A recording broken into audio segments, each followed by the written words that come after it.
Gusto ko po mabuhay. Maswerte po ako. Nakapunta po ako dito sa Singapore. Pero lagi po ako nagigilty. Kasi ayoko, ako lang meron. Hindi ako papayag, ako lang meron. Pag nabuhay pa ako ng araw, pipilit ko idala yung bilis na to sa ating bansa. I know malabo naman yan. I know malaking chance mamamatay naman ako. Malay na, may iba gumaya sa akin, ma-inspired. Who knows? Please, let us unite. Let us unite, please. Please, come on out.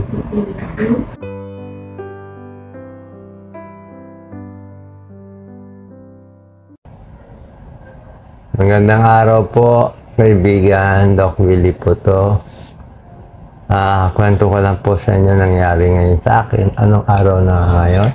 September 11, Wednesday. September 11, 9 p.m. Kaninang umaga, nabigyan po ako ng isa pang chemotherapy. Ang pangalan po niya ay Avastin. Maganda po siya. At trabaho po niya ay pinapaliit niya yung blood supply ng cancer. Yung 16 cm sarcoma na nasa tiyan ko. So parang ginugutom nila yung sarcoma. So ang problema lang, may side effect yung gamot. Kanina nagtae ako. Side effect.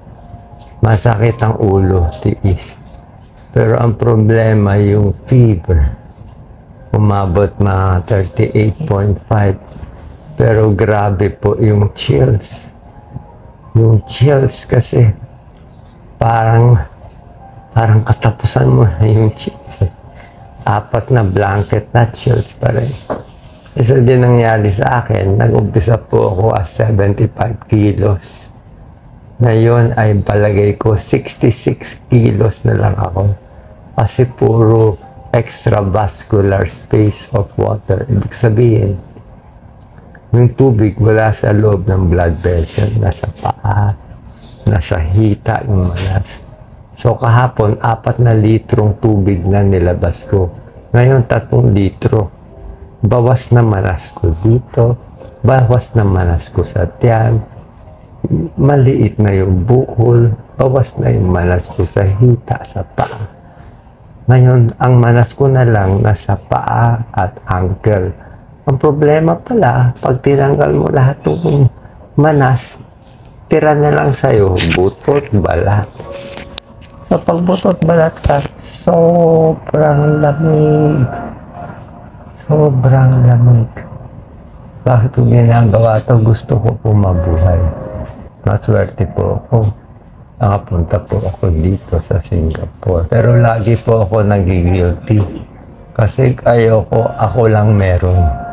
Hindi ako papayag, ako lang meron. Isang tingin ko pa lang sa bilis ng gamutan nila.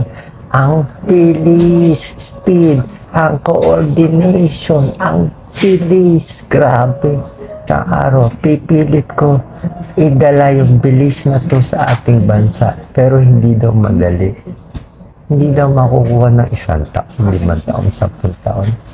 Aabutin daw tayo ng 50 taon, 50 years. Hindi ko bakit 50 years. Kasi daw dapat mag-umpisa sa baby. Baby pa lang, papagalingin mo na. Baby pa lang, malusog na. 5-year-old, libre na. Pagkain, bakuna. Grade school, high school, dapat lahat libre. College, lahat libre. Para pag libre lahat, makakakuha tayo sa 1. Palagay natin, 50 million nag-aaral na libre. Marami tayong genius. Tapos yung pinakamagaling sa 50 million natin na nag-aaral, papadala ng gobyerno libre. Libre sa Stanford, sa New York. Ibig sabihin yung mga genius nila, papadala dito, papadala doon, libre lahat. Pag libre na sa lahat, pagbalik dito, genius na sila. Ba't sila genius? Kasi nga, bata pa, kompleto nutrition, walang bulat eh. magaling mag-aral, hindi bagsak sa math, hindi bagsak sa science, libre lahat. Yan ang ginawa ng Singapore. 50 years, kayo nagsasabi magsi-Singapore tayo. Kalokohan.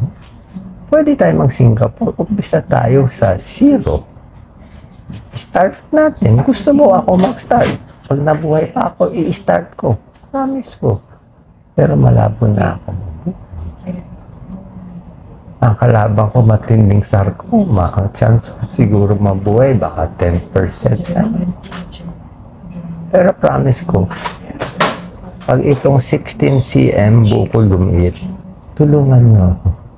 I know malabo naman yan. I know malaking chance mamamatay naman ako. Malay na, may iba gumaya sa akin, ma-inspired. Who knows? Miracle to. Pag gumaling ako, miracle to. Pagdasal niyo po ako para mabuhay. Pero kung ayaw nila, okay lang naman, alis na ako. So, isang araw nakikita ko na yung nanay ko, pinukuha na ako. Pero tandaan niyo po, mahal na mahal ko kayo. Nagawa ko ito para sa inyo. Dito ako. Ano, akti? Ako na. Wala akong kasalanan ng isa. Dito ako ng buhay. Kaya ako dito nilagay. I choose to serve the Philippines. Kung hanggang mamatay ako. Malalaman ko kung may laban ako baka December, January 2025. Di ba sabi Filipino were dying for? Di ba ang mamatay ng dahil sa'yo? I love you all. Thank you all. God bless you all. Wala akong titirahin kahit sinong politiko. Okay ako kay BBM. Hi po, President. Okay ako sa mga Duterte. How are you? Sen Bongo. Servisyo, Alicio. Hi to Amy Marco. Hi to Bam Aquino. Hi to Chel Diokto. Wala akong kaawa. Please, let us unite. Let us unite. Please. Please, tama na ako. God bless you. I love you. Thank you. Sa bashers, no problem. Bash mo ako, tulungan kita. Bash mo ako, tulungan kita. God bless you.